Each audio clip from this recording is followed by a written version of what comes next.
listen to that. This morning I was practicing and I thought, I can't wait to play this beautiful piece that no one's going to listen to. We surprised you. Thank you. That was beautiful. I just feel lighter and smarter somehow. Good morning and Happy New Year. The first Sunday of 2024. A friend of mine shared this memory that popped up from a few years ago. It was a conversation he had with his then 3-year-old daughter. She said, "I want Christmas lights." He said, "It's not Christmas anymore, so we took the lights down. Remember, it's January." And she said, "But I don't want January." And he wrote, "Yeah, neither do a lot of other people, kid." It's January 2024. Hope, maybe a little bit of anxiety. Told my wife I was excited about 2024, and she said she was afraid. And I said, afraid? And then I'm like, oh yeah, November. But I think you have made the wise choice by starting 2024 here. We don't claim to have all the answers or even most of the answers, but we're trying to do our best, and we're trying to make the world a better place. So with that optimism and hope, we enter the new year. And welcome to the Unitarian Universalist Fellowship of Fayetteville. My name is Gene Vincent. I'm a longtime member here. I chair what we call the Chalice Team, which is the group that organizes our Sunday services. And if you have any suggestions or want to volunteer your services, feel free to contact me. We're so glad you're here. And we know people come for different reasons: to find community, to seek spiritual and personal truths, to question, to nurture your heart and soul, to be nurtured, to explore new ideas, perhaps to find answers to some of the bigger questions. And we come from different places, different backgrounds, different beliefs. We hope you will find comfort, connection, challenge, and love here. For those of you joining us online, welcome. We're glad to have you with us today. We do have a website that we encourage people to check out, UUFayetteville.org. If you're visiting us here in person for the first time, if you don't mind filling out one of these cards, especially with your email address, we'll put you on our weekly announcement email, which you can get off of if you decide that's what you prefer. Later in our service, we will have a time of joys and concerns, and we have these yellow cards on the back of the chair in front of you. If you have a joy, concern, sorrow, or need that you would like to share, there will be a time you can bring this up and indicate whether you want it shared publicly or not. Also, we invite people who don't have a card but just want to drop a stone later in the service to express a joy or concern that's in their heart. For those online, you can write in the comments when we get to that part of the service, and those will be shared publicly in this service. I need to mention before I forget that today is a Share the Plate Day. About once a month we do this, and what that means is all of the cash in the offering basket later on, you'll remember cash, folding or coins. There are some places nowadays, they don't even take cash, but what we do on Share the Plate Sunday, any of the cash, loose change, or designated checks we share with a local group, a charitable organization. And today it's with the Northwest Arkansas Food Bank, a very worthy organization. I know the tendency for a lot of people is, well, we should have a canned food drive. The truth is, what they need is money. They can buy food much cheaper than you can at the local store, and so anything you can give will be greatly appreciated and do a lot of good. If you need any hearing assistance, David, our AV tech specialist, thank you, David, can help you back there. Children are always welcome in our service, but if you or they feel they would be better served in the nursery, that's an option as well, or the foyer as well. Let's see. Okay, I think I've hit the high points. Now today, I've been looking forward to this because Melly is our speaker today, speaks for us a few times a year, and we always enjoy when Melly speaks. They pick a topic that is relevant and will have a message that is, I think, very meaningful to all of us, and Melly has some opening words to share.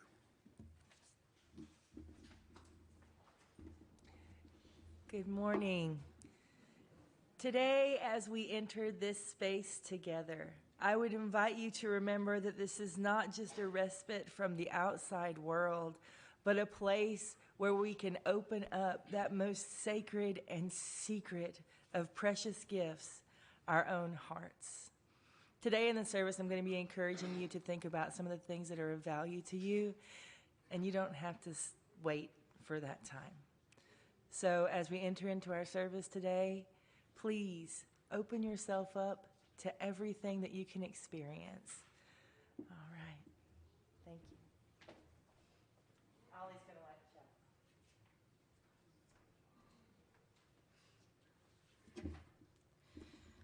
a chalice. Please join me in lighting this chalice. The words are on the slides and in your order of service.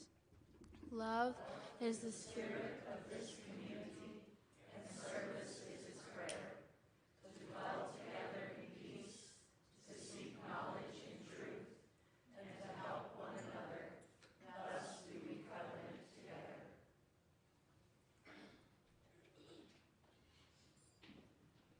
Good morning. We are going to sing a new one. The tune is fairly simple. It is number 350 in your hymnal, and because it is an unfamiliar tune, if you can read music, I would encourage you to go ahead and open up to 350. But the words will be up on the slides. If you feel comfortable, you can stand and sing together. The ceaseless flow of endless time.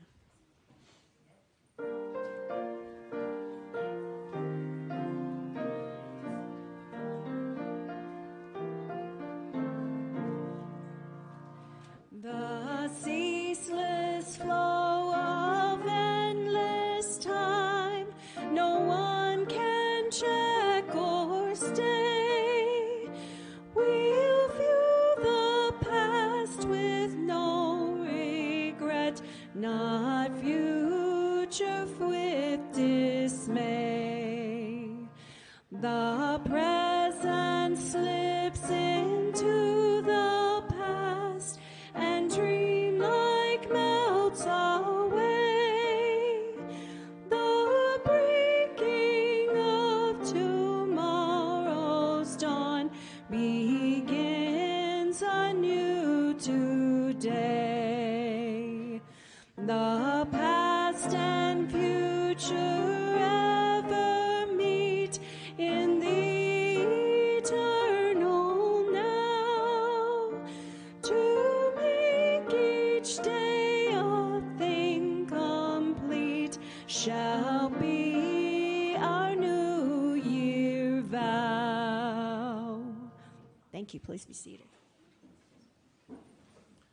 Thank you. Our Time for All Ages story today is going to be a video. So if someone, could you turn out those lights there, and back at the control panel, we'll turn off the spotlights. Duck Gets a Job. All right. Today's book is Duck Gets a Job by Sonny Rost. Let's check it out. This is Duck. Duck wanted a job. All Duck's friends had jobs in the city, and they never stopped talking about them.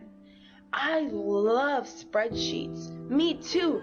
You should come and work in the city with us, Duck. So Duck looked at the ads for city jobs.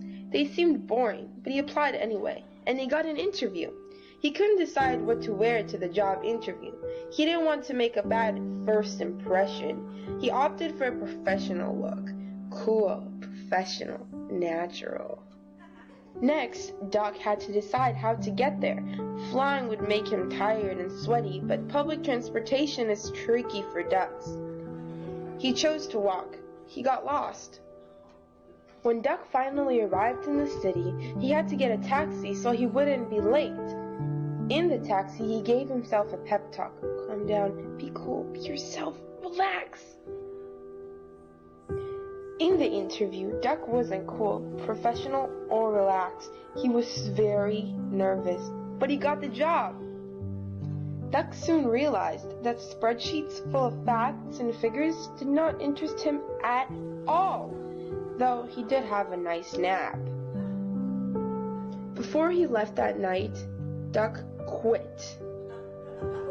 He had always wanted to be an artist, so Duck found an ad for a job that better suited his interests. Ceramics, fashion, comics, illustration, design, photography, art, writing? For his interview, he dressed in his natural look and put samples of his best work in a portfolio. He checked his route to make sure he didn't get lost, and he left plenty of time so he wouldn't be late. He showed his work and he wasn't nervous at all. He felt confident because he was being himself. Duck got the job. He was very happy. Duck loved his new job. There were no spreadsheets. Duck was happy that he decided to follow his dreams. Resume. Name, Duck. Skills, quacking, drawing, being waterproof. My name is Duck, and I would like a job. My friends work in the city and never stop talking about it. So any job, please, Duck. P.S. Creative job preferred. The end.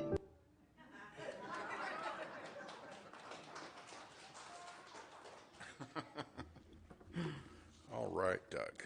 I love stories with a happy ending. As a community of people that care about each other, every week we share our joys and concerns. It's a key part, I think, of why this community exists, that we do, to the extent we can, share with each other both our burdens and the things that make us lighter as well. And so we're going to invite you to come up, if you wish, to drop a stone expressing that joy or concern. If you have a card, you can give me that. If you can't come up front, but you have a card, you can hold it up and someone will come and get that from you. And those of you online can share at this time in the comments if you have a joy or concern.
Let's take just, yes, thank you. Stephanie reminds me that we like to drop stones, also representing the joys and concerns that were not shared, that we hold in our hearts. If you drop those. And drop some stones for the coming week, the joys, concerns, sorrows, challenges that we will face. Thank you. So let's take a minute and reflect on these things.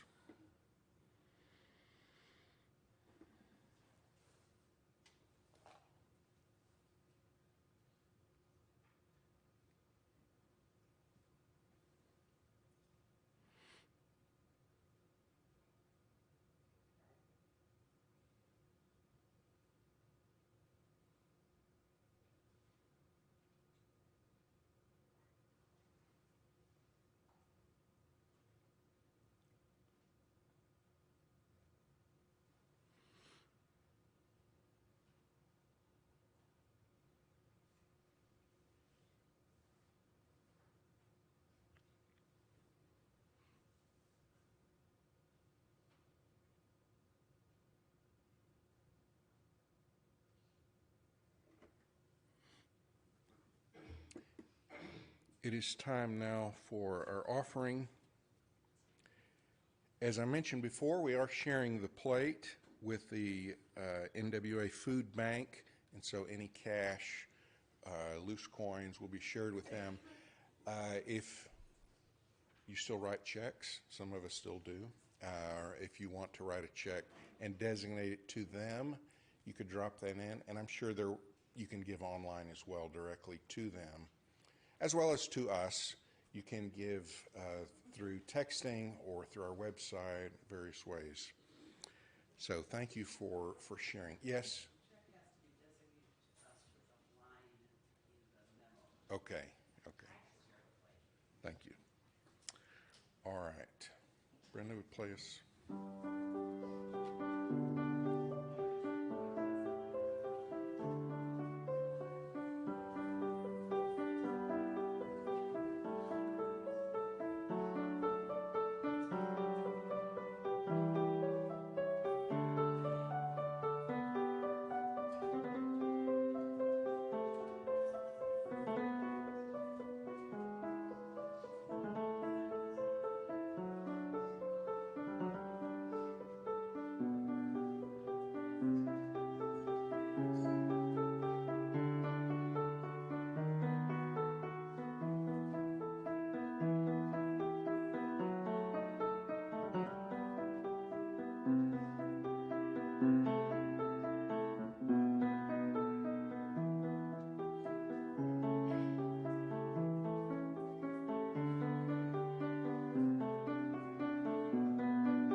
Good morning.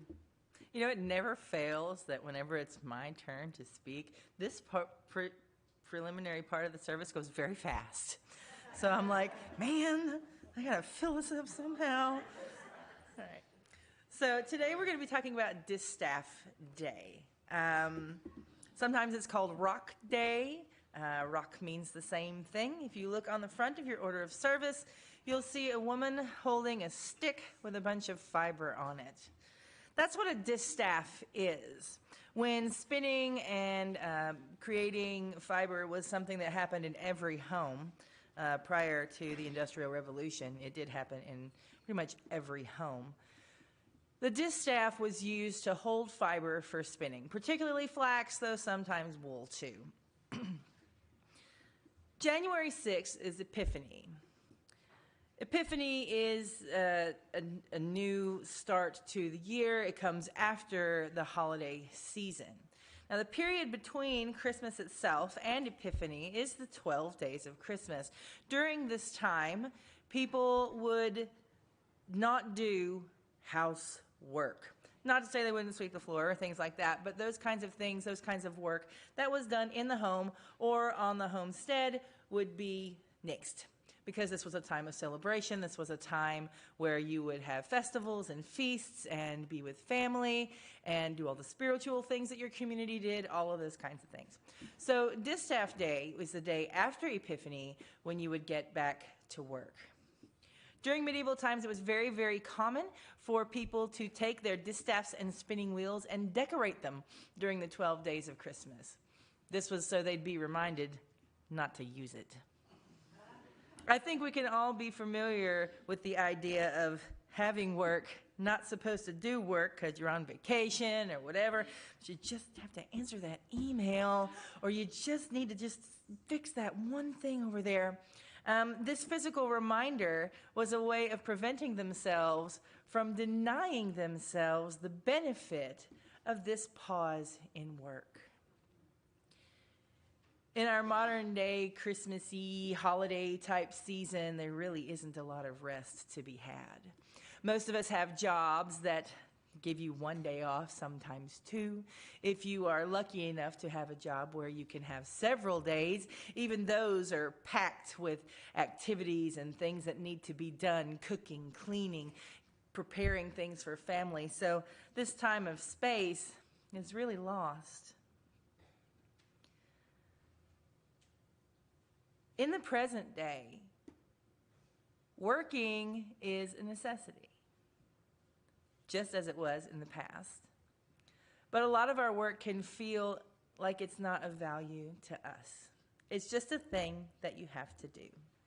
So setting aside the ways that we need to get the monetary means that our capitalist society insists we have to keep living, let's look toward those things that we choose to do. Being here is one of them. In our congregational life, we have lots and lots of busy things, lots of things that we're looking at.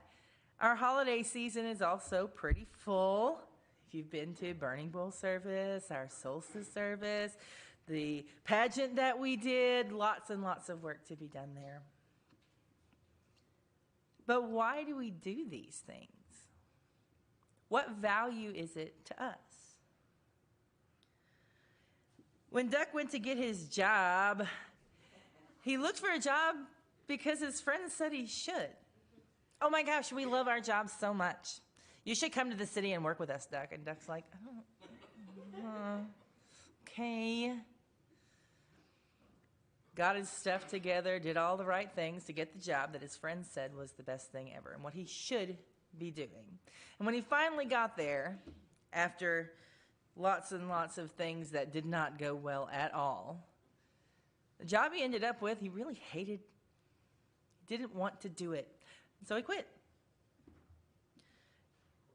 and got a new job, one that was valuable to him. So what's valuable to you? A lot of times it's easy for us to take our value from external places. What do our friends say would be good for us? What is the traditional role in our families? Is there a job that's passed down from generation to generation that we've been told that we have to do? In our congregation, there are often jobs that we're encouraged to do. You should be a member of this team. You should come on Saturdays and do this thing. These suggestions are usually very well-meaning, but the problem is that those people out there don't know you're in here. They don't know what your values are.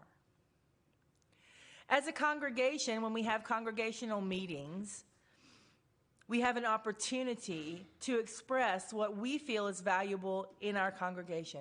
What is valuable to our fellowship? Okay? Is it becoming a welcoming congregation so that we can grow and so that people of marginalized communities will know that we're here to support them? Is that where your real core value lies? What about making sure that our fellowship, the grounds it sits on, and the building itself are not contributing to the environmental disaster that our planet is engulfed in right now? Okay. How about making sure that our children have a safe and open place to explore their own spirituality, something that many of us never had? The way that we choose as a congregation to spend our time, effort, and money is part of expressing our values. And we all have different ones. Some people are very vocal about what they feel this congregation should be doing. Okay? That's a good thing. When we know more about each other's values, then we can learn how to work together as a community to achieve as many of those as possible with the right heart. In pre-industrial society, working together as a community was critical. Someone who had many, many sheep didn't really have a lot to do if they didn't have community members who could also do things with the fiber they produced. Those who had different skills such as woodworking or farming in a particular way, these were benefits to the entire community. And working together to be able to facilitate each other's success relied on knowing what their neighbors valued and did. Look at the person to the right of you. Look at the person to the left of you. Do you know what they value in this congregation? If you don't, why not? Do you know what I value in this congregation? Most of it has to do with the spiritual practice of being together and being able to gather in community and create rituals that I think solidifies our community, our place in it, and our individual places in the greater universe. But I also have a deep need for the social justice aspect that our fellowship is one of the unique places to provide. Others here have very different values, but they're not less important just because they're not where I want to put my time and energy. In this capitalist society that we live in, being productive and making something that other people value has become paramount. Should I say that again? Being productive and making something other people value has become paramount. I crochet. I knit, I spin, I weave, I do all that cool stuff. But crochet is the one I'm going to focus on here for a second. I have encountered so many people who are like, oh my God, that's so cool. I can't do that. Okay. Having met many people and followed lots of people on TikTok and other social media who have a variety of challenges to doing what I do as a relatively able-bodied person with all of my limbs. Seeing people who have no limbs, children, small children, people in impoverished communities do this task, it's very, very difficult for me to believe that most of the people telling me that can't do it. But do they want to? Not usually. That's typically the case. What they mean is, I don't want to invest my time learning to do this thing. However, our society has equated lack of desire with laziness and unproductive behavior. So saying I can't is more acceptable than saying I don't want to. Friends, you're allowed to not want to. You're allowed to not want to. If there is something you are doing in your life that is not bringing you joy, that you have the ability to control, you are allowed to let that go without having to give your reasons to other people that are significant or applicable or good enough for them to decide that you don't have to do that anymore. Sometimes these things can be very painful. My son Oliver took piano lessons from our awesome Renee for many, many years. And at one point he came to me and said, "Mom, I don't want to do the piano anymore." I'm like, "Why not?" It doesn't make me happy to do it. He was very competent, still is. Plays musical instruments, sings, performs. But learning the piano in this method, in this manner, and progressing in that way was not something that he felt was of value. When we told this to Renee, both of us cried. It was sad. I enjoyed the weekly time that I got to see my friend. My child got to progress in new things. And of course, Renee got paid. But the reality was that it was no longer being of value.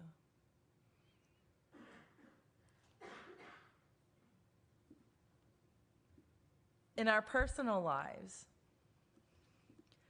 often it's difficult to sit back and look at what we're doing from a perspective of value. Instead, we look at it from a perspective of responsibility. I have to do this. It's expected of me. I'm not being a good employee, wife, mother, father, sister, family member, friend, if I don't do these things. Many times our opinions of these things are wrong. They're not things that our family members or our friends actually expect of us. But we have built those expectations and feel we have to live up to them regardless.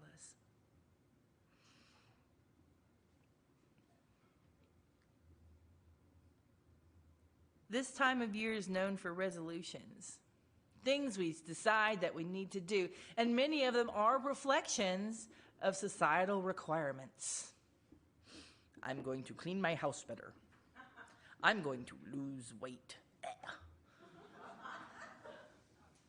I'm going to do a daily journal because it's supposed to be good for me, and I have to do it this way, and I have to write it in every single day in this many pages, otherwise it doesn't count.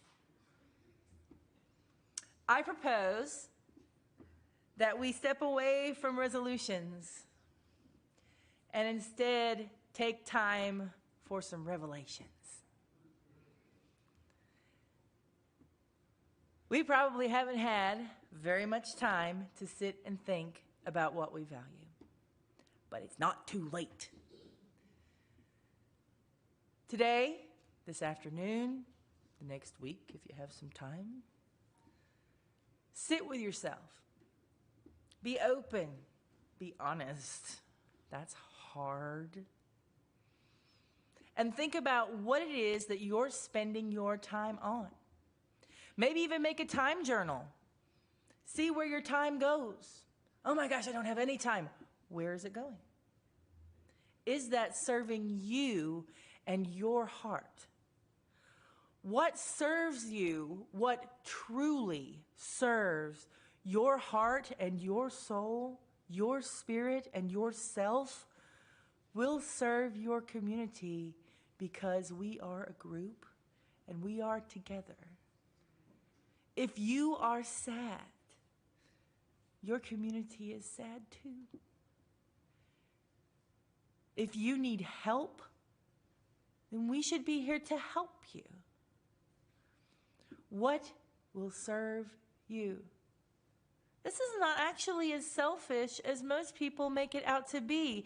Humans are social creatures. We are built to work together, not in tiny little pockets of 2 or 3, but in communities of many. Specialization is for insects. Humans do lots of things, and we do them better together. When we can learn that our own personal values are special, important, and beneficial to our entire community, We can live our authentic lives with our authentic selves and be free to know that we are doing good for our whole world.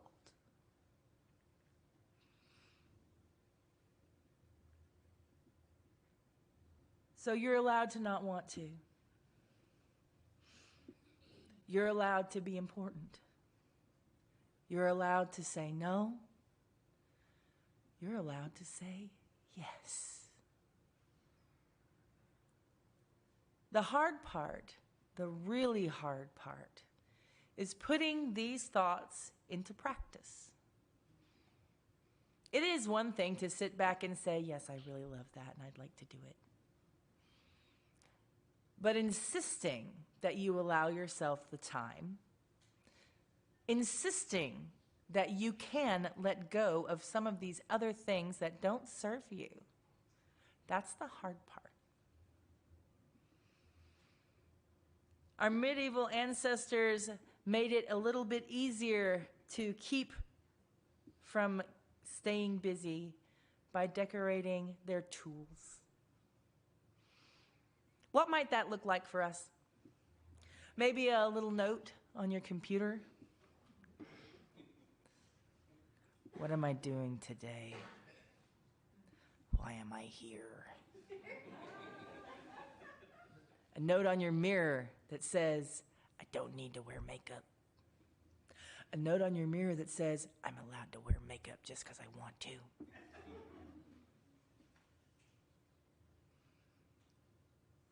Cleaning your house because you want to. Only cleaning the room that you want to clean. My living room is a mess, but my bedroom is perfect. Yes. Why? It makes me more comfortable. It means I'm more able to rest and to spend my time with my family. Okay? Find your people.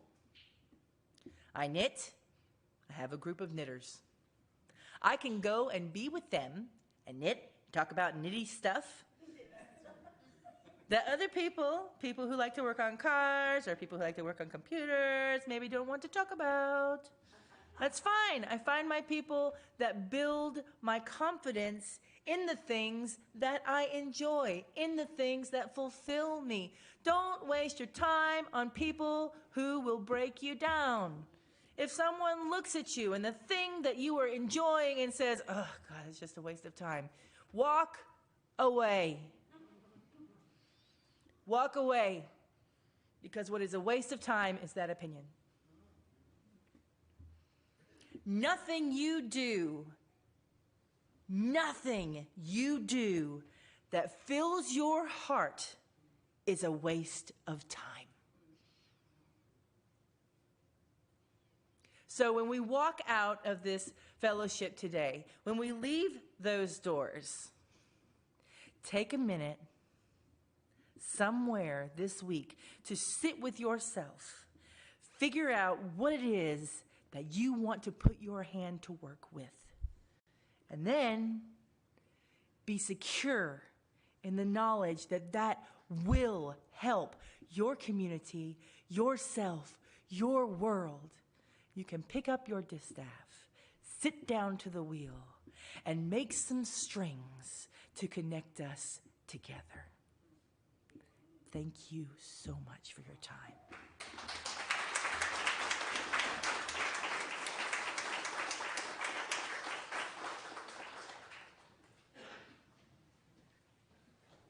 Anybody else need about 5 minutes to just sit and think and process that? Thank you, Melly. Wow.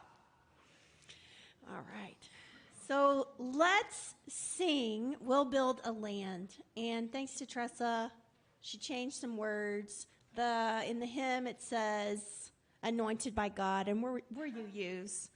We don't anoint by God. We work together. So if you'll stand as you choose and sing with me, it's hymn 121 if you want to follow along in your gray hymnal. Words are up on the slides. We'll build a land. I think we're singing all 4 verses, right, Tressa? Let's do it.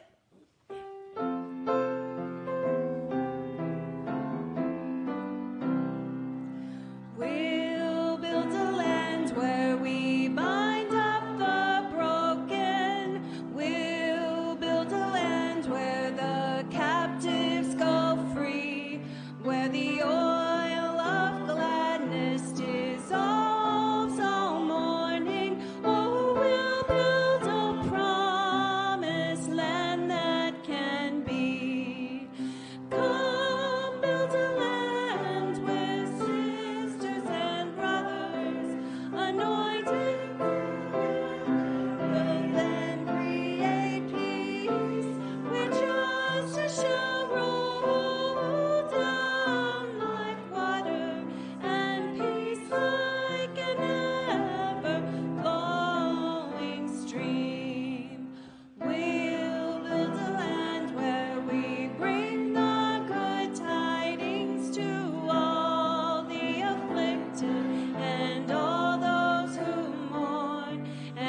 trust shall roll down like water, and peace like an ever-flowing stream. Thank you. Please be seated.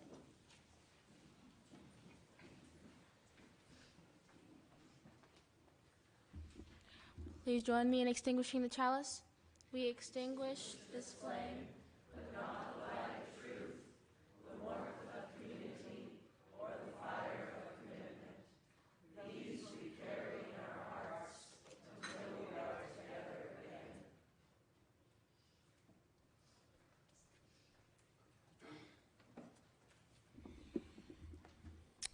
Wow, thank you, Melly. I needed that today. The last 2 Sundays, I was not here, and I was with family members going to other churches.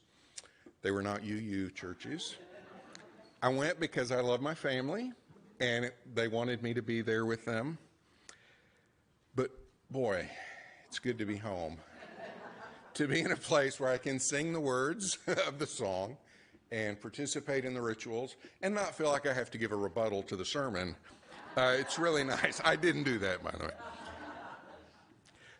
But that was a great message. Hope you have a great day. Melly has some closing words for us and then some final music.